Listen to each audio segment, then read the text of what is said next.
think the storyline of Group A is going to be which team is going to step up and actually fulfill the potential that the fans have in them.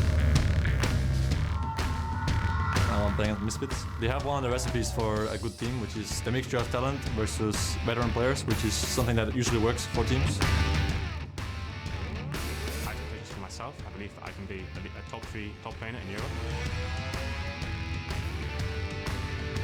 I feel like the roster we currently have is probably the best one so far. As for now, I believe that we have potential, but it's not the H2K that could win the split just yet.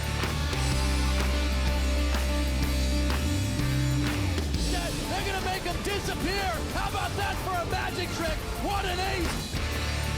Have him in there. Combo! Oh, Lord! The base! Leading the charge. The Nexus is destroyed, and Misfits dominates Game 2!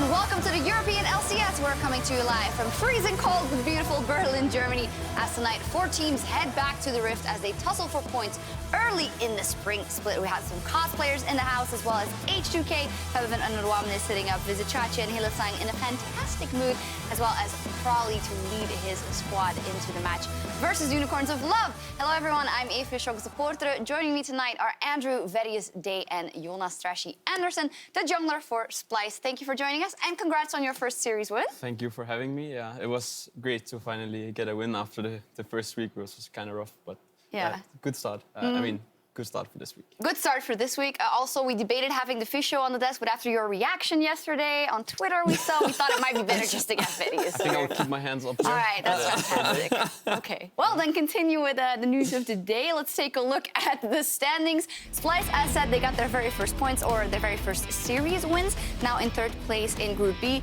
Veri, is everything going as you expected it to be, or is something popping out? I feel that so far everything is fairly standard, other than Splice maybe sitting in the middle of the table. Perhaps a bit of a speculation as to whether they'd be at the top, but you can't take anything away from H2K. I mean, I completely agree. I think the top 3 teams of the groups right now are the teams that I expected to be in the top, so nothing special in the standing. All right, and as you mentioned, yesterday was a bit of... Yeah, yesterday, I mean, we had a full day of... We had the losers' day. Everyone that lost in week 1 ended up... some teams were able to claim a couple wins, so they moved now into the winners group, which is what we have today, which is what I'm really excited to see. All right, we'll see what happens. And looking back on yesterday a bit more, Trashy, I said your first win versus Vitality. Consensus among the analysts was that you guys wanted in picks and bans already. What else can you tell us about the series? I mean, obviously, I think we had really solid drafts compared to them, and even in the games, I felt like we were doing mistakes, but Vitality was playing very passive, and I don't think they really pushed us to do anything special in the game. So, to be completely honest, I think it was more the fact that they were playing poorly than us playing super well. So, we still have a lot to show that I think we're doing in practice that we are not really completely fulfilling on stage. So if you'd have to give yourself marks out of 10 or like a judgment for the match you played versus H2K versus the one you played versus Vitality for your performance specifically, would it be a lot different? I think for the series against H2K, it will probably be like 1 or 2 out of 10, and for the series here, maybe a 5. I think I know I can do a lot better, so. All right. That's my point. We'll see how that evolves. And the other series yesterday, Fnatic versus Giants, Verius. Giants losing another series, but showing signs of good things. Yeah, I mean, in game 1, they looked very promising, took a lot of people by surprise, picking up their first win on the board, or a first game win once again. And honestly, I feel that Giants are definitely not a team that you can afford to underestimate, just based on how they perform. But Fnatic, they seem to regain their composure moving into games 2 and 3, and just felt like another day in the office, especially that game 3 stomp that they had against Giants. I mean, one team had Maokai one time, and the other team had Maokai twice. So I think that's an easy word, right? So, yeah. But to be honest, I think Fnatic were just playing a bit disrespectful the first game, and then they realized that they have to actually take the game serious, and then they could close out the game. And they pulled it back. Yeah. we'll be bringing you 2 best of 3s. Today we're gonna start things off with our match of the week, the Unicorns of Love versus H2K, and let's quickly touch on Misfits versus G2 Esports. Is it too early for Misfits to beat G2 Videos? I feel like that there is a lot of potential for Misfits to win out on the early game. I feel like that's a promising aspect for them to take advantage of based on what we've seen from them so far. The question is whether or not they'll be able to maintain that lead throughout the later stages of the game, because having a chat with Trashy earlier, something that he identified the difference was that G2 really are willing to take risks, whereas Misfits are not quite. Yeah, I think the Misfits have the fundamentals down. They know how to play the map. They know what side they pressure in the early game. But they're kind of lagging, like, sometimes the go button to actually finish out the games.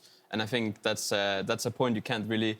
you kind of need to do that against G2, because G2 will just take advantage of this and actually play the game as they should and close out the game. So on paper, they are 2 top teams, understanding, but I think in reality, I think G2 are just the superior team. All right, we'll see about that a bit later. For now, we're going to take a closer look at our first match of the day. A team that also knows where the go button is, the Unicorns of Love. Have been impressive so far. They did play Origin on the first weekday here, or the first play day on Friday. They beat them as well. They had some decisive team fights, but a slower start. In general, how good is this team so far, Trashy? Honestly, even though they have 2-0 standing, I haven't really been, honestly, I'm not quite sure about how they're playing. I think the early game are really weak. They're playing a lot of scaling champions. Their drafting is quite interesting. I think they're planning to just go late game, and I think that won't work against H2K, because they will just punish your early game and then you will lose. I mean, when you talk about early game, you kind of have to look at the jungler from H2K, because Xerxes has been bringing out things like the Ivan. He brought out the Zac yesterday. And while these are really interesting and unique, as Trashy was talking about, there is a reason why the meta is what it is. And when you allow Jankos to be on something as aggressive as like a Lee Sin or maybe even a Kha'Zix, I expect him to punish Xerxes for picking more of these scaling junglers. Yeah, you just mentioned the featured matchup that we're going to look at, which is Jankos versus Xerxes. Jankos, of course, he is the early game king, and it isn't just first blood, it's just the entire pressure he puts on the map during that early game. Is that going to be kind of what is going to bring UOL down in the series? I mean, I had the pleasure to play against him last week, and after that series, I kind of understand why I think Jankos is considered. I think, honestly, he's the best jungler we have here in Europe, because he knows exactly how to punish the laners in the early game, and he knows exactly his limits of his champions. And I know that he just puts so much fear into the enemy team, because he can be anywhere on the map, and he's so good at using this. So I think the matchup is heavily in favor of him. I mean, if nothing else, this will be a great test for Xerxes, because so far, I feel he's only gone against not as good junglers. So if you really want to test yourself, go up against one of the best in Europe. All right, let's see what happens. Predictions, guys. Unicorns of Love or H2K, and how? So I feel that based on what we've seen so far, I'm optimistic for the Unicorns. They should take game 1, but I think H2K will close it out 2-1. I think this series will be a very fast series with H2K closing it 2-0. Okay, we'll see what happens. Enough from us. We are almost ready to bring you the picks and bans for game 1 between H2K and UOL. So let's hand it over to our casters. Thank you very much, Sharks. Good afternoon, world. I'm Trevor Quickshot Henry, bringing you this match of the week alongside Mitch Crepo Forceballs, here live from Berlin, Germany. I had to mess up the name, didn't I? Yeah. I had to mess up the name. Why am I German all of a sudden? I have no idea. You know, I was following up with Berlin. Anyways, doesn't matter. Let's take a look at who will be fighting for glory on the Rift today, starting with H2K. They will be on the blue side as Unicorns elected red. So for H2K, it's Odoamne in the top lane, Jankos in the jungle, Febiven in the mid lane, Nuclear AD carry, Che their support, and Coach Prolly returning once again, Crepo. Yeah, and they're looking ready. We have obviously the best seats in the audience here. We can just stare right at them. They were slapping the table, laughing around, chatting, pretty jolly, making some good old banter in the pregame lobby. So they look very much so in good spirits. Yeah, good spirits, relaxed on stage. Their opponents today, the Unicorns of Love. Run through the roster really quick. Visit Chachi in the top lane, Xerxes in the jungle, Exile in the mid, Samux AD carry, support Hillisang, their coach Sheepy. They will have side selection for games 1 and 3. This is considered their series to do that. And they chose red side. We're heading into pick some bands to Crepo. What do you think of that? I know. I got excited. I caught it. So you butchered my name. And then you call me the wrong name afterwards. That's like calling your girlfriend by her ex's name. That's not cool, dude. It's really not. I'm just going to go with Mitch. If I go with Mitch, I can't mess that one up. So, Mitch. All right, Dracos. Now, what we're looking at here is a great matchup overall. No, both these teams are happy. They're happy that they're 2-0. They've had some solid early games. Unicorns are a little bit more questionable, but still, even when they fail early, they kind of pull it back in the mid-game. And they've had interesting picks, but I think if H2K is as consistent as we expect them to be, they're still the slight favorite here. All right, H2K slight favorite in theory. Unicorns of Love. They've kind of thrown out the playbook a little bit when it comes to what we consider meta picks and bans, definitely in the case of Xerxes. Ivan, Rumble, and Zach hasn't even played one of those, call it, dare I say, standard champions. Do you want to predict some bans here? Yeah, the LeBlanc will probably come out. Okay. Maybe say maybe a Rengar, you know, on the red side. And what else could be there? Something broken, jumps around. I'm not sure. Jumps the walls. Camille, you mean Fiora? Oh yeah, Camille. Yeah. Camille. Give me the blinks, you know, every time. We'll have to wait and see. It is Unicorns. It is the Unicorns. It's the hardest team to predict bans on red side from. Ding! And there we go. That's one right. Unicorns did let Rengar through though in the past. They ran the Alulu and the Poppy and the Ivern. And mostly the Ivern. There seems to be a tendency to keep picking that Ivern up for Xerxes, so we need to see that's something that H2K want to get rid of, if they're comfortable playing against it, and what their priority is going to be. We've seen very often Zyra blue side bans as well. But with Tom Kench ban, it seems that H2K is planning something else. We're looking at if this is a Rengar ban, either a Kha'Zix or a Zyra early pickup here for H2K. Would be meta game, but we never know, obviously. Bing! And there we go. There we go. So Unicorns maybe going a little bit more standard with their picks and bans. I expect either Zyra here or maybe the Kha'Zix, because it has gone up in popularity and it's such a strong jungle pick, mostly because Jankos is such a good carry jungler and he can really snowball that pick because he's so smart where he puts his time around level 3 or 4 that he sometimes either like not to go for the gank and then he powers through to level 6 and then he's obviously a very strong champion. All right, should we keep the pings up? You got the Kha'Zix? We're not going to make that annoying sound, but where do you... I mean, it's not where I predict it's where the metagame has settled. It's not rocket science. This is usually where people then maybe go for like Varus, Zyra. Especially in the LCK, Varus has been loved on the red side. We're talking about Unicorns though, so they could kind of shake that up. I'd be surprised if they just locked the Ivern in here already. I guess they really want to match jungler in the first rotation of picks. And they don't want to leave it as third in case H2K throws a spanner in the works. So that could explain the Ivern. But then you usually would expect here your favorite AD carry or support. All right, Samex has played Caitlyn twice, Jhin twice. No Ashe or Varus as of yet, though the option is definitely available to him. Exile, of course, Ryze has been banned against him. Used that one game to last pick the Kassadin as well, worked in their favor relatively well. And it's going to be the Shen. Oh, so that's interesting. So that means that Unicorns, they're revealing one of the good tanks top. H2K, they probably want to play a tank top with that Kha'Zix, which means if they get both pinched in terms of Nautilus and Maokai and Poppy's off the board already, they don't really have a good top lane pick yet to pick after phase 2, so they may have to change their plan here from just insta-picking the bot lane on first phase to maybe pick a top lane champion. And then they have to prioritize, what do we like more, AD carry or support? And it probably is still that Zyra. So maybe they pick Zyra, either Maokai here, if they just want to play tank versus tank. And if they're fine with playing damage matchup in the top lane, they pick maybe Zyra Varus here or something. Okay, Zyra Varus, Zyra Maokai. H2K got 15 seconds on the clock, and then we're going to start looking towards these sort of phase 2 bans and trying to get a better sense of what H2K or Unicorns want to prioritize. It's all about kind of squeezing champion pools here at this point. Be very surprised if it's a mid lane pick. Would make very little sense here. Unless it's like the broken champions. But even then, I think very few teams end up doing this unless you really just love that Syndra. So do you like or dislike the Syndra in the context of this pick and ban? It's allowed the Katarina near instant pick here for Exile.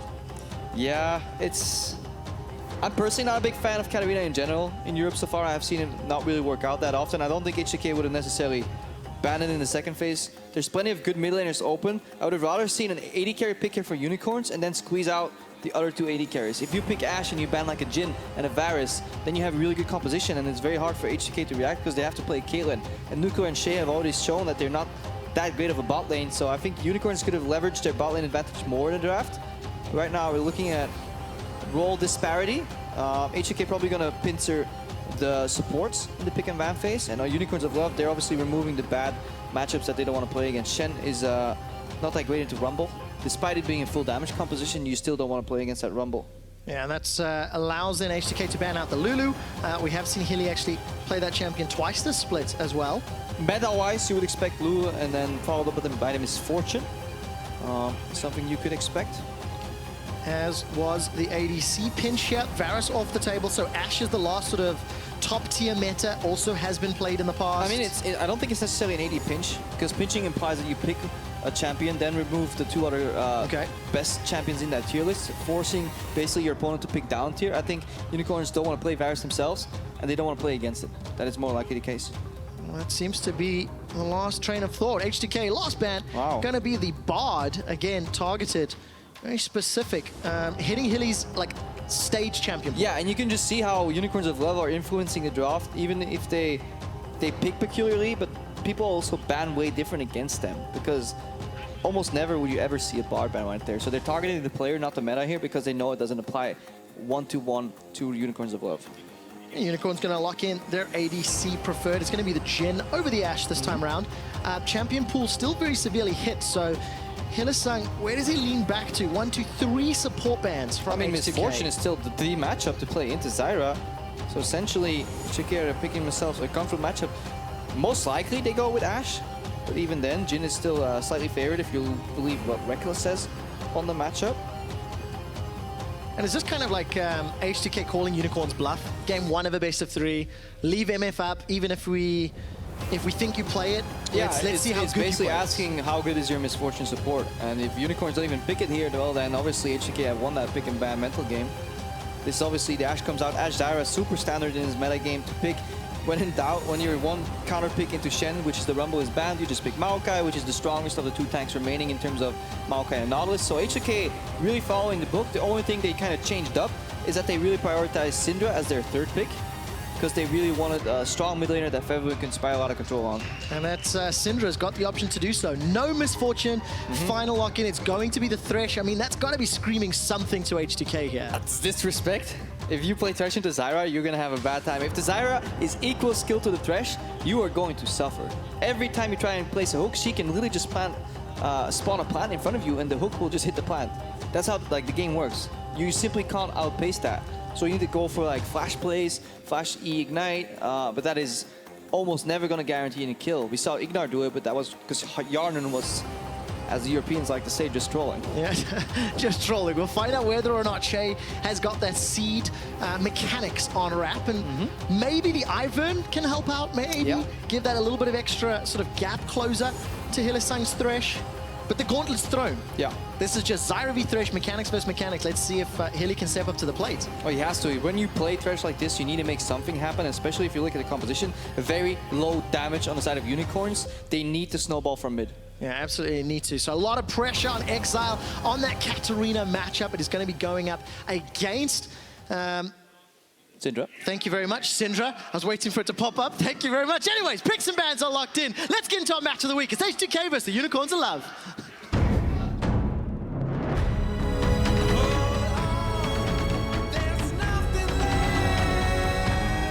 I don't think they are as strong as last split, so I think we have a really good chance to go first seed in the group.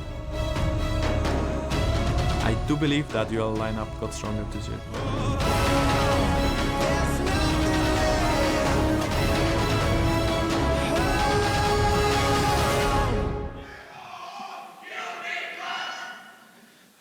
Welcome back to the spring split. The European LCS, H2K on the blue side, led by the returning mid laner Febiv and Syndra.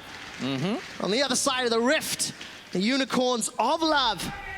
Let's see what they can do with Katarina being controlled by Exile.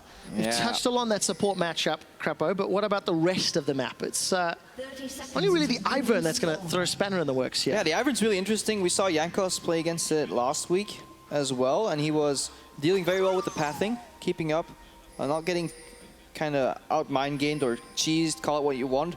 Ivern has kind of 2 standard paths. He can either go for an invade heavy path, or he rushes the quickest at level 4, I think, out of any jungler, because he can double prep camp, switch sides, and then power level 2 to level 4. But then he has to stick to gank. Do you have a preference on how Ivern's play that side of the map, or how they prioritize? If there's no invades, I think you just go for the level 4 clear, and it seems that the competitive lane have kind of settled to allow that. At the start, Ivers were face shaking left and right, and it was more of a gamble. So I think it's going to be the standard clear, which is enchant the Wolf Camp, smite the blue, enchant the Gromp, move over, then enchant red and Raptors, move back over, clear your camps, and then move up over to top side again. So that is kind of what Xerxes is going to do here, path-wise. We could see an aggressive invade if Jankos, for example, goes smiteless into enemy red straight, but it's a very cocky play. All right, well, keep our eyes on where Xerxes decides to go. A lot of early trading down the bottom lane here between Nuclear and Shay. Yeah, we're not going to delve into the mechanics because that's done far too often. TLDR of this bot lane is that Zyra and Ashe are going to be pushing and should be pushing all day. If you look at the mid lane, Syndra should be pushing Katarina, and early game, Maokai stays even towards Shen, but it doesn't really matter where they go. What matters is that H2K has 2 pushing lanes with a Kha'Zix jungle that usually leads to invades. All right, leads to invades. We'll find out if Jankos can find any kills. Has consistently impacted the early game for such a long time now in the European LCS. Regardless of meta, regardless of champion, just seems to be in control. Yeah, and the game is pretty stale until that Ivern goes for the level 3 or 4 gank. That needs to hit for Xerxes because his lanes are getting pushed in and under pressure against a team that is so used to playing the game properly, like H2K. It's obviously gonna result in advantages. And Crepo, it's very early. It's only the second or third wave here, but like H2K really got lane control. Samux and Hilly, they were pushed completely back to their tower, and it goes back to this matchup. Yeah. Death Sentence finds Shay though, through the plant. It's going to get traded backwards. Summoner heal used.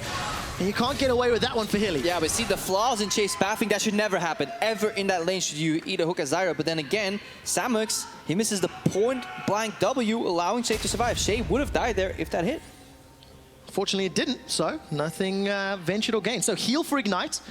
We caught a glimpse of Jankos going for the invade, but he didn't find any camps. Jankos walked in because you can't deduce jungle pathing from leashes because Ivern doesn't need a leash. But based on which camps are down, Jankos should be able to predict that Ivern now is on the left side of the map, ganking either mid or top. So Featherman needs to lean to the right side. All right, information to work with. Exile trading heavily with Featherman, jumps back in. That's a great. Trigger Seed's going to pop a little bit of a shield there, and here comes Jankos.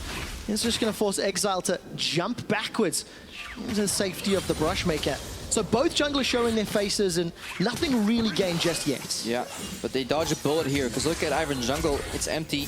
Obviously Jankos, he can always insta-clear camps. Ivern, he needs ramp-up time. He needs to enchant those camps and then return later unless he has smite available. So there's a bit of a power trough here for this Ivern. Yeah, definitely one of those sort of scaling champions. The longer the game goes, the more utility offers, the beefier that Daisy gets. But it's up to Jankos to sort of impact this early game. Has the champion to do so. Has a lot of CC to play with in really every single lane. Yeah, and we saw the stats on the analyst test, but this guy is topping the charts. Yes, his team is winning, but he's doing it by such a margin that is still impressive. He's definitely the best performing jungler right now in Europe. But one thing H2K need to watch out for is obviously that Shen ulti from Vizicachi, Unicorns of Love. It was their fix in 2016 summer to kind of tied it all together. Once they were working on their macro, it allowed them to kind of jump from one lane to the other much faster, and it helped them kind of build up their macro game. It really did. Talking about the top lane, Chachi, very early respect flash.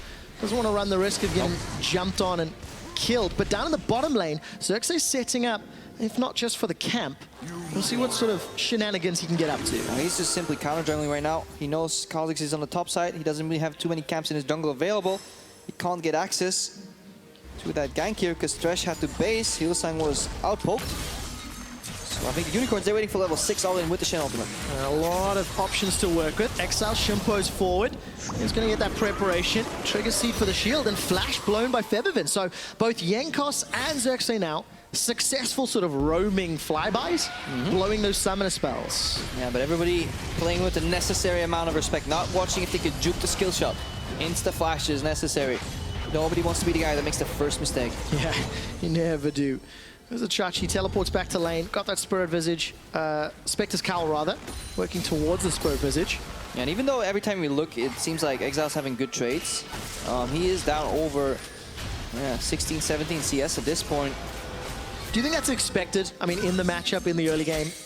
I think it's defendable, but still, it just hints that you probably shouldn't pick Katarina. I'm so hesitant to call this a good pickup, especially in a comp where the only other real damage dealer is a low mobility carry that has to play versus Kha'Zix. Kha'Zix is so good even versus Katarina in duels because he has this temporary invisibility where Katarina's spinning daggers won't hit him anymore. and you can walk out and she can't get the instant reset on you, or she can't pick up a dagger and shampoo immediately, and suddenly you just isolate her and kill her. If anyone's got the skill to do that, Jankos is the guy. When you look at the European LCS. Up 10 CS on Xerxes, looking at gold. It's only about 200. Not a lot to speak home of, and Xerxes continues to prep those camps. So getting closer to ultimates. And no huge advantages gained really outside that mid lane. Yeah, just a small laning advantage here. Obviously, Samux and Hylissang, they're waiting for the level 6, so they can get that Shen ultimate. Oh, I like this pathing from H2K. They really play around potential power spikes here on the map, because Unicorns, they're going to spike big with the Shen ulti, with the flash and the ignite up on Hylissang. It almost guarantees a kill. So what H2K is saying, guys, we don't want to have that happen. Let's just split the map up. We go top lane. We were surprised the Shen without flash, and maybe just straight up dive in. All right, so Nuclear and Shay heading up to the top lane. Samux and Hilly have yet to respond. I want to keep my eye on how Samux and Nuclear, how they continue to grow and develop, obviously with this favorable matchup in H2K on the supports, and now the lane swap. We got to watch here, though. Is Vizichachi aware that this is happening? The bot lane hasn't turned yet, so he must know it's coming, but good interrupt. Yeah, very good there. Shadow Dash taunts. Gets out of range. No grasping roots, so and it was called, because the Unicorns of Love bot lane based, walked back to lane, and it was like, these guys aren't back yet. Be careful topside. That is a natural reaction right now. But they're late on the play. H2K is first on the rotation. So good calling here from H2K. We heard some whispers coming into the splits about how Che might be taking over some of that shot calling duties, bringing in some of that experience from the LCK and his former teams. And we're going to have to ask them who's leading the charge. We know it's a very vocal team, especially from the likes of Odo and Yenkos of team comps gone by. But now we've just got sort of those Australia lanes. Yeah, now it's all about vision control, especially in the river. Just allow your jungle to pass safely, predict the enemy jungler's movements. There could be a case to be made here to just swap it up again, push out for action direct, because that is how you really translate an advantage in terms of push. You know you can't fight them in an all-in, but you have the minion wave control, so you just base. They have to push out. They're busy for 30 seconds. You can use that 30 seconds to make a better move, one that they may not expect, and that's exactly what H2K tried here. And H2K as an organization have historically been very good when it comes to playing sort of the macro, the strategic level game. And by H2K as an organization, you obviously mean Prague. He is part of the organization, so yes, for the indeed. longest time, he was the only coach they had. They barely had any analysts, and he was definitely revolutionizing macro as a coach very early on. And he's been a consistent, important part of the org. Yeah, helping out. All right, so some of the shenanigans have allowed Exile to catch up on CS here. 72 to 80. It was nearly 20 a few minutes ago.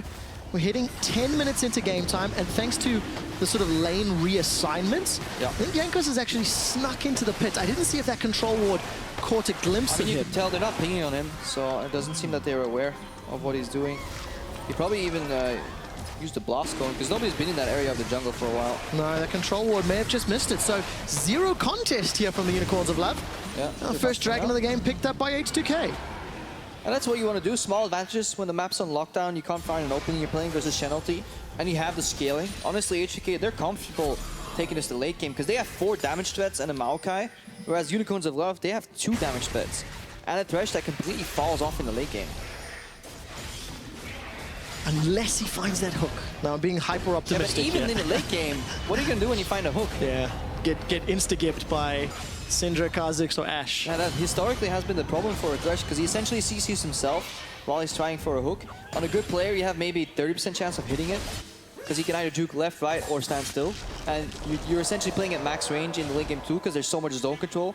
You can't walk into a Zyra E range, you can't walk into Fevman's QE range, so you're playing max range Thresh, going for a low percent hook, and you CC yourself every time you throw it out, which means you're just sitting bait. Yeah, sitting target, like shooting like fish in the barrel.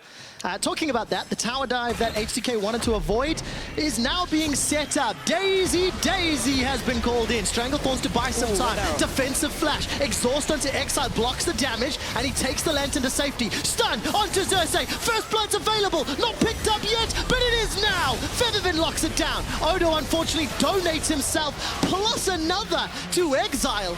Over eager on the re-engage. Yeah, we need to see what happened on the top side of that play. H2K reacted in time. Odo Alma did get his chasing teleport off. This play nets teleport advantage for Unicorns though, so even if it would have backfired, they still have a net win. They're looking for more. Absolutely are. Nuclear and Che, they're very low. The flash hook catches Che. Samux closes the kill. Yeah. That was Shay trying to put up a plan for his AD carry with his flash down. And again, Unicorns, they're simply outplaying in the specific matchups. Read the tower dive. H2K didn't respond quickly enough. And Crepa, you were praising how H2K had, seen it much earlier in the game. But unfortunately, got caught a little bit out of position. Yeah, you still got to play it right. Jankos and Odo going down there means a lot. Now Fevin, no flash, but he should be okay. Very close. Just a wee bit short. Chachi Yang not going to be able to find the taunt. And Chachi Stand United, there we go, paying dividends.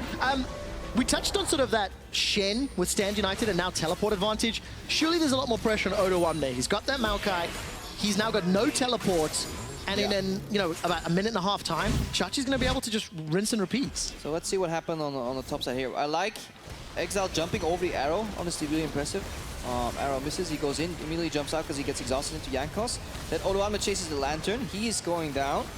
1v4, Maokai still early in the game, but how does Jankos end up dying here? Instant reset from Katarina. Yeah. Good hooks from Hillian. Here's that teleport from Chachi. Nuclear and Shay, no flash available. Nuclear locked down, death sentence as well. That's just CC for days. Yeah, and Odo Wamne did exactly what he had to do. He was pushing the bot lane as hard as he can. There is the opportunity cost of that play for Unicorns where they leave their bot lane exposed. It is a single kill trade. All depends on who can get the first turret here, and actually Odo Wamne is going to take it, so I think H2K is actually quite happy for this. Okay, so net gold gain probably in favor of H2K because they also get the teleport cooldown as well. You have to factor that's it right, in. because they only made a mistake that gives teleport advantage. Now Jankos is zoning Exile here, and they're kind of punishing for the Unicorns for playing too much on one lane. They all went topside to kill the AD carry, but H2K have shown in the past they're okay with their bot lane being slightly behind. Well, they are indeed. H2K okay with getting jumped on in the mid lane. A lot of support for Unicorns of Love. Gonna push down. And Xerxes being really frustrating, throwing out that brush over and over. Really disruptive to a regular siege and a normal flow of gameplay. Yeah, all of a sudden losing vision. You can pop that. It looks like a tiny brush. You can put Baron in that brush, which means even if you ward over the wall, you don't see what HP it is, so you get anxious and you jump in. Turns out he's on 8,000 HP and you die. Well, baiting it in. All right, tower equalized by Unicorns. It was Vizichachi that pushed that one in. 1-0-2 on the Shen, getting beefier. Teleports going to be quite a big disparity in time, but Stand United allows Vizichachi to jump in at any time. It's always matched, so this is again the ward, the lingering ward right there. Not sure what the plan was for. It doesn't really help much. Nuclear's dead anyways. They were too far up. You could argue that they shouldn't be playing that far up against the teleport, but there was the cross-map advantage because Odo Wamne was instantly pushing the bot lane. That's what you have to do. You got to be ready. Know that if he teleports, you got to take something back.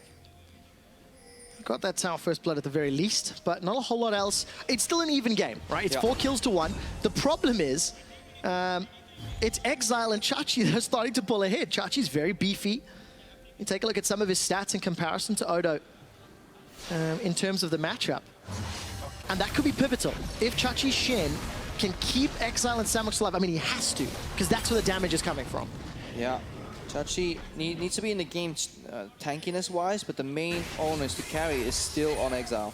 Because he is one of the 2 damage dealers, and he's the one that can actually produce most of the damage if he gets a reset, so it's even more important. Sang using vision to his advantage to maybe get a pick here. Unicorns now, they're moving to 1-3-1 kind of formation. Katarina on the side lane. She has good all-in, especially when she's ahead. So I like this. They're protecting Samux as well. Low mobility. Should be in the mid lane, in the middle of the game. I like that style. We'll see how Hilly balances between backline with the Lantern and frontline for the hook. I said I wasn't going to say this at the beginning of the day, Crepo, but we've had 2 Ocean Drakes in a row.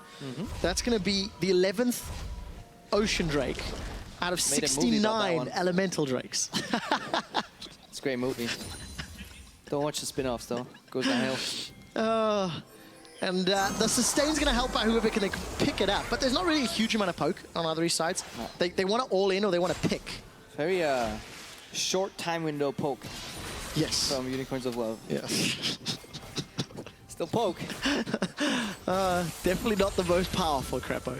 I'm taking a look at the vision around the map.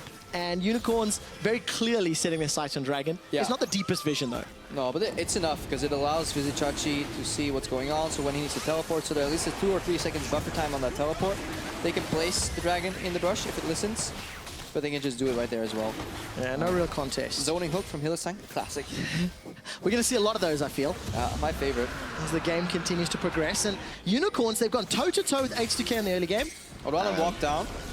I like this. Okay, so Teleport and Stand United will be available very shortly for Chachi. Tower should fall. It's so low. Can't hide the tower. No. Can I Dragon? Can I Baron? But that's structure, man. They're immune to brush invisibility. And Crepo, H2K being run around the map a little bit. I mean, you know, they started that lane swap, then got punished for it. Yeah, but it's still a nice move. When you're down 2 globals to 1 in the Shen versus Maokai matchup, what you can do, however, is push out the lane, keep the Shen busy, walk bot or walk mid. Hang on, Arrow. Arrow catches onto Exile. Where's Scatter the Weak? Follow-up stun, unleashed power, exhausted, and the Stand United. That's good. That's a worthwhile trade. 2 exhausts, though. Both Fabi and Exile threw that down. Because it relieves the pressure, and even though Vizichachi has the teleport global, it means that Jankos can actually look for assassinations. It's the extra shield that makes it very annoying to play Kha'Zix into a Shen composition. So then now have a brief window, roughly, imagine something like 90 seconds. It's actually over 2 minutes still on rank 2. So they have about 2 minutes left to make a play, find a pick somewhere.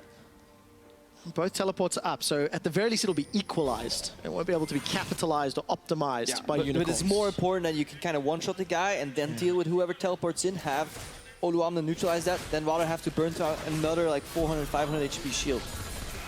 This is going to become a war of attrition, where the UOL can balance their shields and their heals long enough to keep their 2 damage sources alive. Exactly, and even on the map, it's a kind of a summation of small map movements that kind of get you the advantage. It's not one big play, it's all set up, it's all kind of interwoven. You make one mistake, you lose your teleport. Okay, they're going to punish you, you need to play around that. Okay, you're pushing a lane, let's move to a different lane, put some pressure, put some vision in, base, more wards, build on that same vision that you have already. That's what both teams are trying to do, while counteracting what the other team is doing. It's so And then pressing all those buttons. It's so difficult. I was taking a look at the play cams a moment ago. Jankos rattling off a mile a minute, talking to the team. Chachi's got flash and dash available. Looking at the minimap, a little bit of encroaching H2K support, but he's not far enough to really be at risk of being killed. Yeah, and I can't wait for the day that this matchup swaps, because then I sit away farther from Oduwamne, because that guy shouts. I'm having a hard time focusing on what I'm saying, because he's literally shouting so loud in terms of shot calling, that I'm trying to listen to what he's saying. All right, Crepo, Nuclear's going to get caught out here. Chase steps forward to try body block the curtain call. Strangle Thorns at least knocks up Exile for now. And Che loses 75% of his HP, heal, and exhaust. Yeah. But again, all the cooldowns are used. It's status quo right now. Yeah. What's going to break this game open? Is it going to be a mistake or an outplay that sets it up? Or like, I think the scaling is going to put it up. I think H2K is just comfortable playing it slow. Eventually, this Jhin is going to be threatened by Zyra all in. Late game, Zyra can one-shot Jhin. Just flash EQR, he's dead. Ashe can peel for herself a little bit with Arrow. Syndra can always play that, press the high IQ button. Like, I'm an insane player, by the way. Press R. And then Kha'Zix scales as well, whereas Unicorns, they funnel everything into utility, shields, Shen ultimates to keep somebody alive, but if they get picked off and make one mistake, it's over. I was going to say, like, the margin for error on the Unicorns team composition feels lower than on H2K.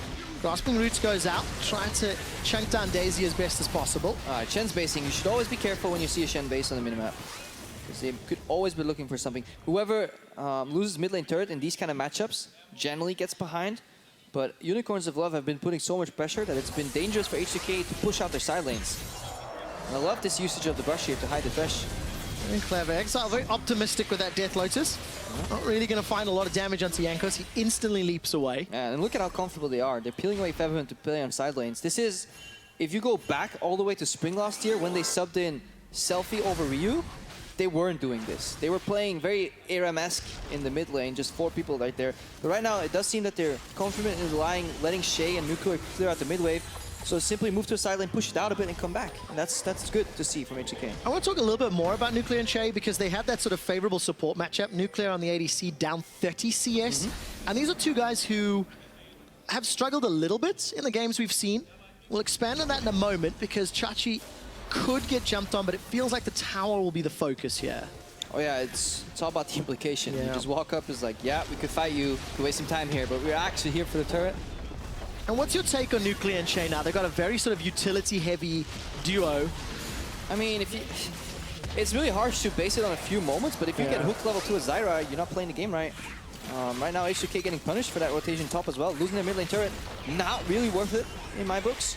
Because this will allow Unicorns to put that same pressure mid, but now much deeper, and then they can pivot into either left side or right side jungle, and once they deny some vision, that's when they truly want to make some picks here. Like Hylissang hiding in the brush into Hook, into Katarina, that's what they're looking for. I'll find out if H2K get caught out. It's 22 minutes in, 3 towers to 2. It's only a 1,000 gold game in favor of H2K, but the game has been defined. H2K make a play, UOL respond and get something either to equalize or more. Yeah, equalize or more, definitely to say that. Sheepy so intensely staring. Romain staring as intensely as you can with a fluffy unicorn hat. At least he didn't flinch. Oh, he's got the stare on lockdown. Oh yes, oh yes. He also has abs of steel. The thing is, this game is currently balancing on a knife edge.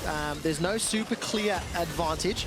Hilly was chasing forward. That's the death sentence, signaling it for Febby. He's able to flash away, manages to get the ultimate off, but it was exhausted. Exile still alive. Looks to be jumped on here by Odo. Shut down by Odo Wamne. Nuclear caught by a death sentence once more. Flash for Chachi. He's under the tower. He's not rooted, but it's Jankos that sinks the fangs in, tastes the fear and forces him away. 2 for 2. The only damage that remains is Samux, which is not very much, so Odo Wamne can already peel that front line, and that's exactly what is going to happen in the late game. If Exile drops without removing at least 2 people from H2K's lineup, they will still lose the fight, because you cannot trade damage dealers equally, because H2K has 4, Unicorns have only 2. Mountain Dragon, the next target. Unicorns backing away from this. Not going to contest. It doesn't feel like H2K are going to pick it up. It ends up being a 2 for 2, but it was H2K that peeled it back after being engaged, and after, really, I mean, Feathervin was just had a moment to flash at one point. He flashed after taking damage instead of just flashing the Jin W.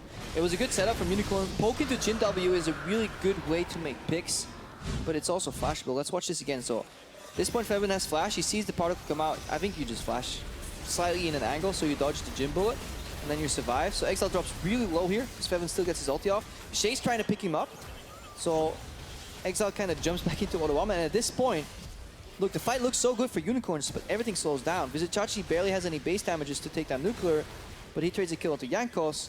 Now Jankos has damage, Shay has damage. Technically, the Zyra over the wall can still damage, so they need to peel back. Yeah, peel back, that's what UOL do. Concede another Dragon. 2 kills for 2. Dragon to H2K, and it's a juicy one, and help them on all those objectives. And you're going to see this a lot this game. Hylissang and Samux waiting in a brush, kind of hoping that H2K is not quite paying attention. It's appropriate that it's the Candy Ivern skin. You can get some s'mores, pitch a campsite, you know, get a little bonfire going and just wait for somebody to run into your hook.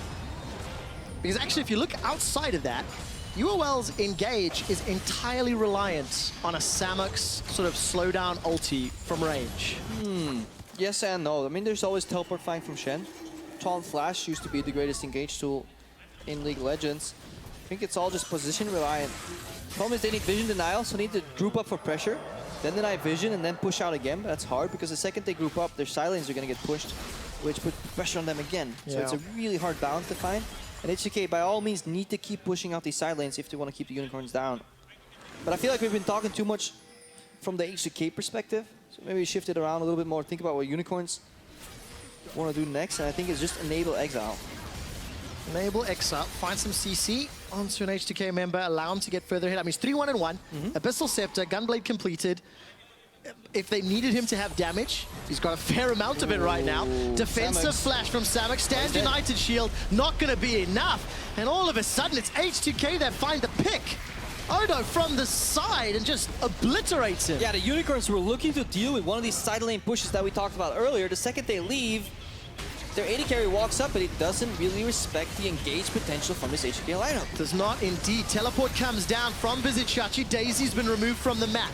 5-on-4 for another 15 seconds, and H2K, they've run out of minions to work with. Yeah, one more minion wave. This is the last try. They juke the hook. Very obviously, they'll come out on the wave, and they're looking to put more damage here. All eyes are on Exile. All right, so keep an eye on plays he can make, if at all.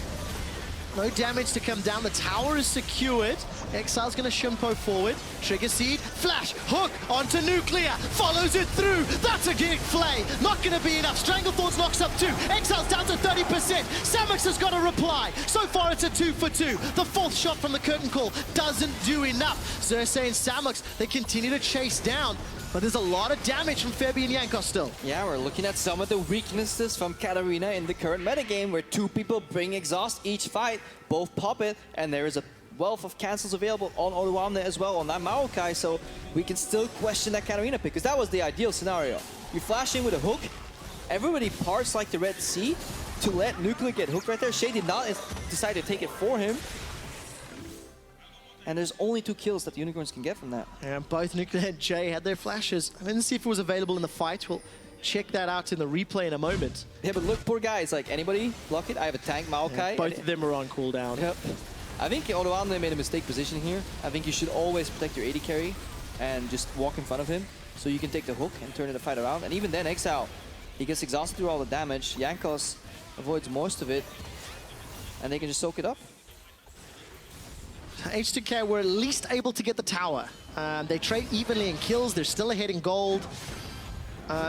Technically, they're still in control of the game. It's not a big margin. It's not a big lead. Yeah, but they have the scaling advantage. Yeah. 3,000 is irrelevant when it comes to scaling comps. They could be 2,000 gold behind right now, and they would still be in control of the game, in my opinion. Crepper, before that whole fight broke out, we wanted to look at sort of the UOL perspective a little. And I want to step back and say, all right, the UOL picks and bans. They didn't go for MF. They went for the Thresh. They sort of opted into this team comp. From what you've seen from their macro and their mid to late game decision making, is this similar to what we've seen in their previous series? It's hard to tell because it's very dictated by the draft. Okay. If you look at a glance and say, okay, they picked Thresh, and Hillsang is 0, 1, and 8, the first reaction you're gonna have is like, oh, he's doing fine. Like, why are you whining? Why are you complaining? But what you could maybe look at is, imagine a world where this was an MF support. Hang on, imagine a world where Exile doesn't die. Well, we're gonna have to wait a second longer. Flash and Shimpo gets him to safety. Just a little bit more on hypothetically. You have an MF support that can then push in the Zyra and the Ashe, which means Katarina can actually roam bot to dive with Shen ulti, and that's how you snowball. You get the Katarina fed. Your lanes should be in service of the Katarina if you decide to pick her. And that's not really what happened. The lanes were in service of themselves. Yeah. I think it was a comfort pick coming out for Hillsang over, I think, the better meta pick for the Unicorns. Let's find out if he can find the pick, find that death sentence. I'm just afraid, even if he does, what happens? Is it too late? Yeah, I mean, with 30 minutes into the game, we're kicking off late game. 2-3 items completed across the board, mostly. Void Staff, Abyssal, Morella, Nomicon for Fabi. The high IQ button is becoming even smarter. Syndra, man, level 16, she's so smart. You can throw a Q behind you, throw it left or right, you don't care. Pop another Q, press R, and you're the most gifted player in the world. Hey, it's gonna make me scream and jump, that's for sure.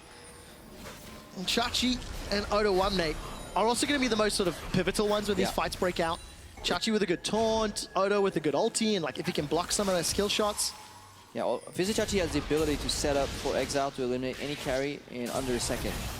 It's up to Oruamne to prevent that from happening. Death Sentence catches a mini. Hilly is the target. Stand United's already been used. Everything thrown in the mid lane. Exile's already killed Shay. Still alive. Exhaust burning him down. He flashes and dashes away, but gets taken down. Daisy and Odo, they're traded back and forth. Chachi gets a good taunt onto Nuclear. Flashing. H2K and UOL, they've swapped sides. H2K retreating to the red side. Odo's looking to shut down Hilly, the man who started the fight. It's a 2 for 3 in favor of UOL. Yeah, Jankos is still alive, looking for some damage on the flank. It's going to be a slow one, but Oruamne should go down. One Maokai, 3 guys, and a Daisy. That's not going to be enough. Not enough at all, but he survives for so long. 4 kills to Unicorns, and they turn for Baron. And there's something you could say about the Unicorns, is that they're decisive.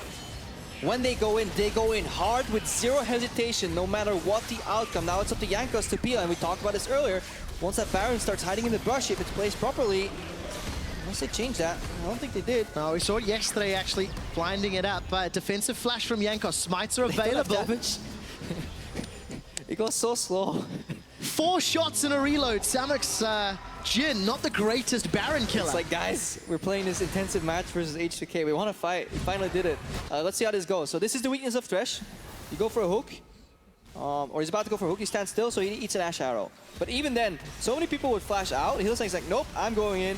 And he peels for Exile because he eats all the cooldowns. This is a mistake, in my opinion, from Odoamne. Why would you go on Hylissang instead of Exile? And I think that turned the fight for Unicorns. They did everything right. I think they tried their best. But if Odoamne lands Twisted Advance on Exile right there, chases him after, and Feven literally just presses R, I think H2K still win this fight. But they didn't. And I meant Exile got the kill, got a lot of damage, was still a threat. But it shows you, even when they kind of luck out or they rely on a misplay from their opponents, and even when they still win a fight, they can't capitalize. Because the second they lose one of their damage dealers, it's so hard for them to get that objective that they need to win, which is the Baron. That means the Unicorns of Love, they've at least closed that gold gap. Look at the damage dealt in the team fight.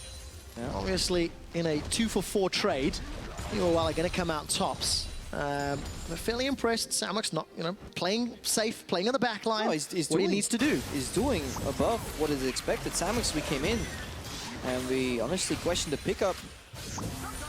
On a very late notice, obviously, for the Unicorns, we have to defend that. They didn't have the chance to shop around for all 80 carries in the offseason. They integrated him well. He seems to really bond to the Unicorns of Love's culture. And he is performing in this game, 3-1-7, against plenty of carries and abilities that could pick him off. I think it's important to know, like, not only this game, but throughout the 4 that he's played, 4-4-13 on his Caitlyn stats, 11-1-14 on his Jin performances leading up to this. I've been pleasantly surprised by a lot of the UOL players. Xerxes also slotted into the squad, has made, honestly, a hell of a statement. Not playing any of the meta junglers. But such a slow game for him on this Iron. I love seeing Xerxes on junglers that accelerate and have a chance to make the outplay. Right now, I feel he's being reduced to a former, or a lesser form of himself, rather. A little bit of side lane tussle of the remaining turrets. Yep. Doesn't really matter in the grand scheme of things. We need to see what happens around that Nashor right now. Okay. Side lanes, where they're positioned in terms of push is important, and then the vision on Baron, because it's all going to boil down to that one. And who can control those waves more effectively? Chachi with Stand United and Teleport has an early advantage. Also a Tiamat, going to start picking up some of that damage. We're looking at the minimap, Crepo. H2K have to respond because they're being pushed both bottom and top. Yeah, actually they just did. So they just pushed out the top lane. It's neutralized right now. But that's why Feben's doing well. He's always just peeling off and at least making that lane neutral, just allowing some vision in the top side. Bottom is under pressure though, because Vizichachi is having a great game here. Having the push advantage over Odoamne currently. And has used that Stand United very defensively, obviously. But hasn't really looked for those proactive Stand Uniteds, maybe with a Death Sentence or a Xerxes. Yeah, because it's all conditional engage, right? Yeah. If you gotta buffer Stand United, believing that your Thresh is gonna land a flash hook, then you have some confidence. Well, I mean, if you're gonna pick Thresh over MF, I think you have to have some confidence anywhere, right? Yeah. There is a little bit of that. You gotta believe. Yeah, gotta believe in the power of the skill shots. Unicorns have dragged this game to 35 minutes. They've evened out the gold. If the scaling and the champion composition is still in favor of H2K, as maybe they start leaning towards some MR or start looking to survive that burst from Exile, like, surely the options become more and more limited for UOL. It becomes the same option. The likelihood of it happening is going to be reduced. Okay, I like that. I mean, this is literally semantics, but it's still a fish or a hook. Get all in, boys. If they die, we win. If we get 2 resets, we win. If not, it's a little over. As opposed to H2K, they're just looking to not make a mistake. I think they're just so comfortable scaling. Odoamne knows his role in teamfights. It's a disruptor. He just has to find Exile or Samux. Not Nuclear. Yeah, Nuclear's playing utility. He goes for an early QSS. He just wants to survive any snare or root that can make him a reset target. This is the upgrade of the Death Bush. Build a bush, and then wait for it. And it's annoying, because it's so obvious. Like, of course they're in that brush, but maybe they're in the other one. Yeah. Maybe they're in an actual brush. Where are they? Nope, do not want to answer that question. Maybe it's Maybelline. Shay gonna throw down some plants, holds onto the control ward for a few seconds longer before Exile and Hilly double team to take it down. Taking a look, all summoner spells are available. Yeah. Baron is up. Next Dragon is Elder in about 5.5 minutes. GA for Odo. I mean, it's going to be set up to like one monumental fight, and then potentially the game is over. And it's all on Exile. He has to maybe even wait before going in, because he's getting insta-exhausted, which means he's being buffered. Which basically means the support and Feminine, they're clicking exhaust on Exile already before he's even in the fight, hoping that he'll jump in and the game will insta-trigger it for you. But if you can abuse that, the characters will start walking towards you. Che is caught, so is Hilly. Support taking a lot of damage. Jankos jumps in, Stranglethorns knocks him up. Hilly stays alive for a few seconds longer. Exile's been exhausted, spinning and not winning. Death Lotus doesn't find a kill, but the Shumpo does. Exile's rooted down, Shumpo's over. Ash Arrow locks him out. That's a triple. Exile's looking for the Quadra. Not gonna find it just yet. Few seconds longer. Nuclear running for his life. He's shut down. H2K lose 4, and Odo will get cut down in just a matter of time. Run, Hillsang! Hillsang! Is the Maokai not gonna make it? Guardian Angel, the base is now gonna fall apart. Exile survives, Crepo. Yeah, he survives, and not only that, he tears the Unicorn, he tears H2K rather apart. Now Hillsang has to run from for his life from that sapling, but the base is dying here. Ooh. And that's all on a single decision from H2K to turn there, by the way. All of the time, though. They didn't get inhib. 10 seconds for the rest of H2K, and they're killing for Baron. Asher. That's exactly what they're looking for here. It finally pays off, and they punish H2K, who go in. H2K had all the chances to reset that fight completely, waste Stand United, go back to the status quo, but they believed that they could get the one-shot, prevent the Shen from landing, and that would have won them the fight. So this was literally a 200 HP difference, win or loss, H2K or Unicorns of Love. Watch this again. So the hook goes wide, so they know 1cc is down already. Shay gets rooted, Hillsang gets punished, and Jankos here. He goes in for the kill. But look at that shield at the very end that keeps Hillsang alive. And now Exile is looking for the reset. Jankos is too low. Just one shot, and Femin, he walks up too close. Disengage should be the motto here. Beautiful plays by Exile, though. Really mastering those resets and weaving his flash in between. Febby never even got a chance to use that exhaust. The first one is burned through. So we're talking about, like, you gotta buffer him, because when he's jumping around that quickly, you simply can't drag your mouse around to where he is. It's really hard to exhaust a Katarina in the middle of the fight. So that's why you gotta wait as a Katarina before you jump in, so you prevent people from buffering exhaust on you. So tough, so tough. One Shunpo, one exhaust. Probably the longest kill you're going to see in dies Spring eventually. Split. But more importantly... And it's this that they need to leverage. Odoamne being able to keep Exile busy, that's the advantage that HK is looking for. Over 6,000 damage in favor of Exile. And if he can do that, that's a UOL win. Now, to be fair, Unicorns now have an extra lever to turn. They can try play the split push game. They have more time to look for hooks, especially. Because when you walk up with a buff minion wave like this, it's simply not just insta one-shottable, which means you can fish for Iron Snares like he's doing right there. If one of them lands, you have follow-up for a hook, and then you can play the waiting game. Every wave now takes about 10 seconds to clear. Oh, so scary for H2K. Teleport not available for Odo. He's backing away from that top lane, and Chachi is trying to usher the middle lane in. So we're looking for a death sentence or a trigger seed here from Xerxes or Hillsang. All pressure from the Shen on the mid lane inhib, allowing or forcing H2K to send one or two members back to deal with that. Odoamne is actually not going to go for it. He's going for the instant engage. H2K want to turn this one around. All right, Daisy's already been used, picked up by the force of will. Curtain Call as well for zoning. So 2 ultimates to unlock a tower and potentially an inhibitor. Fevin got hit somehow. So before Odoamne could kind of get that flanking motion, things were already happening there, so we don't know. Oh, big shot there from Samex onto the tower. Exile dashes in, Shunpo's out. Gets onto the ladder, and despite Che being rooted, there's no follow-up. Vizichachi doing a good job with that Titanic Hydra. Inhib's in trouble, and now the bottom tower's in trouble. And now it falls apart, but now there's pressure on 2 lanes. Before it was only Vizichachi really winning that silent control over Odoamne.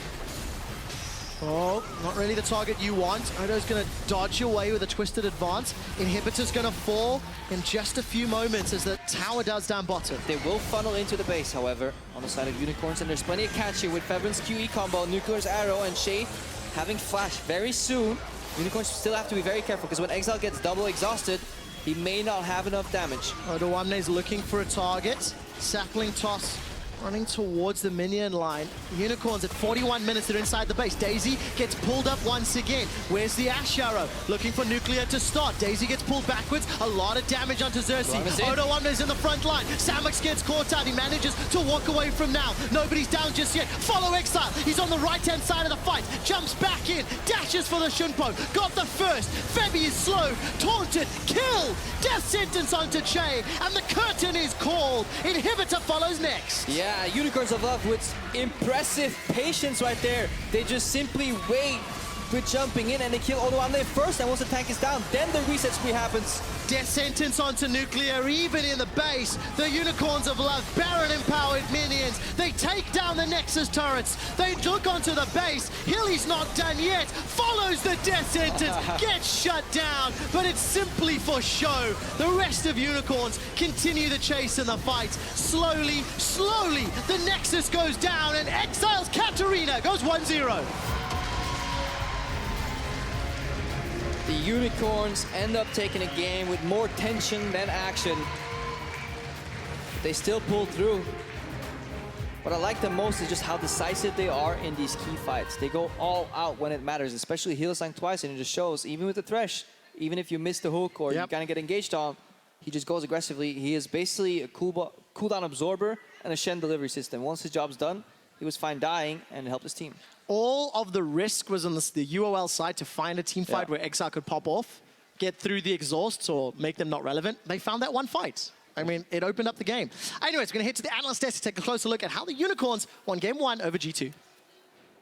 Over G2. It wasn't G2, it was H2K. That wasn't Trevor's fault. We're going to take a look at exactly the risks that you guys were talking about as it dominated the entire game. And it's also the first thing that came to your minds. The Unicorns of Love are taking risks in the draft.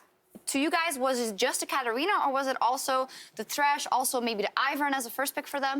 I mean, all of them are kind of risky in a sense where, like, I think the Syra Ashe lane should dominate the Thresh Jhin lane so hard, and then on top of this, like, Katarina needs to play aggressive in the mid lane to win the matchup, and you're playing against the Kha'Zix that should win against Ivern. So a lot of it is on H2K not punishing UOL's draft early.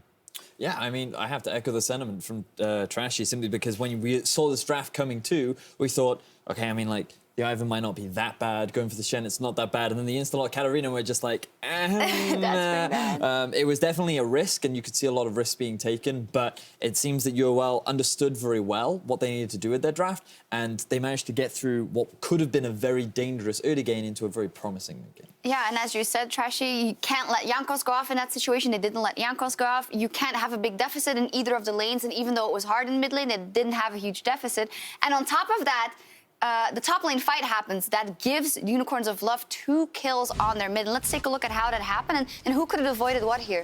I mean, I think that, like, for the start, I think it's good that UOL is forcing it. But I think the big thing here is that Odo is committing into 4 people alone, and there's not really any follow-up.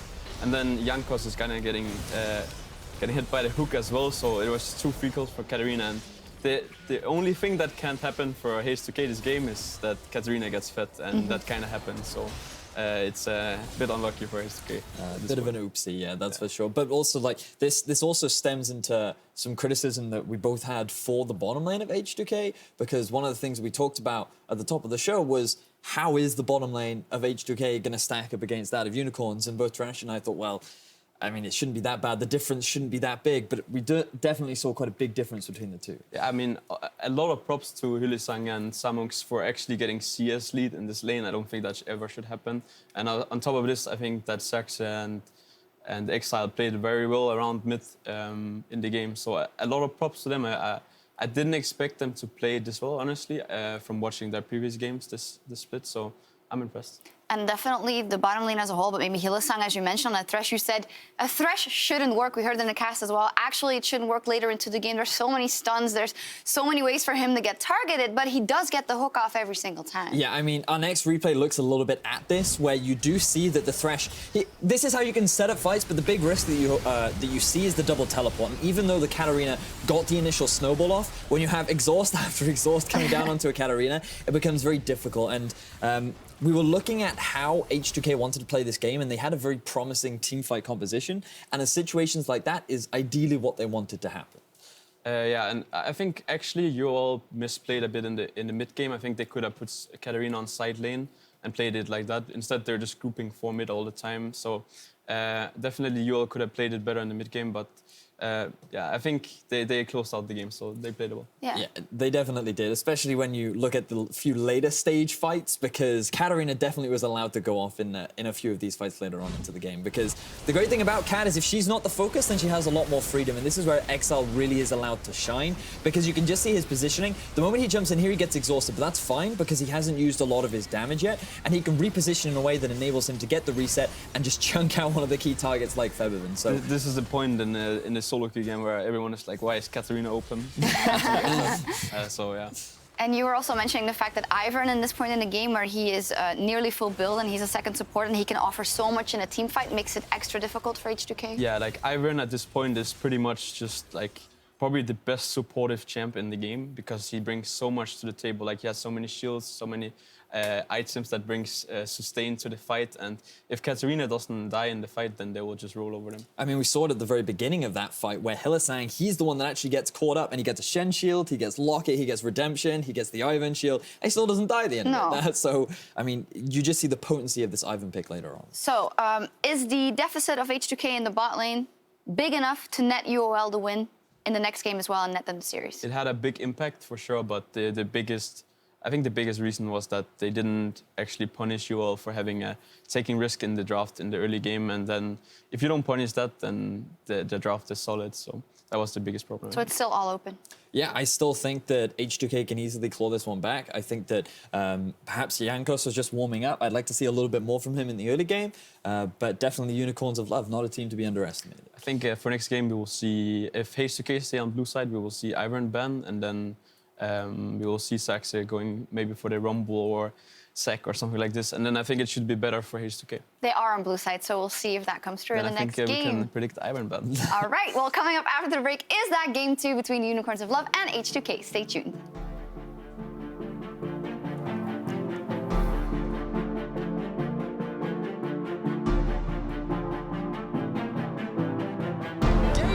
Daisy has been called in. Stranglethorns to buy some time. Defensive flash. Exhaust onto Exile blocks the damage, and he takes the lantern to safety. Stun onto Xerxes. First blood's available. Not picked up yet, but it is now. Hilly was chasing forward. That's the death sentence. Signaling it for Febby. He's able to flash away. Manages to get the ultimate off, but it was exhausted. Exile's still alive. Looks to be jumped on here by Odo. Shut down by Odo one day. We can fight.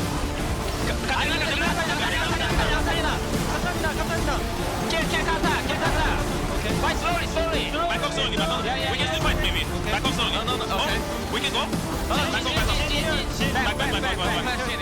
Floatus doesn't find a kill, but the Shumpo does. Exile's rooted down. Shumpo's over. Ash Arrow locks him out. That's a triple. Exile's looking for the quadra. The rest of Unicorns continue the chase in the fight. Slowly, the Nexus goes down. Good job. Nice, good job, man.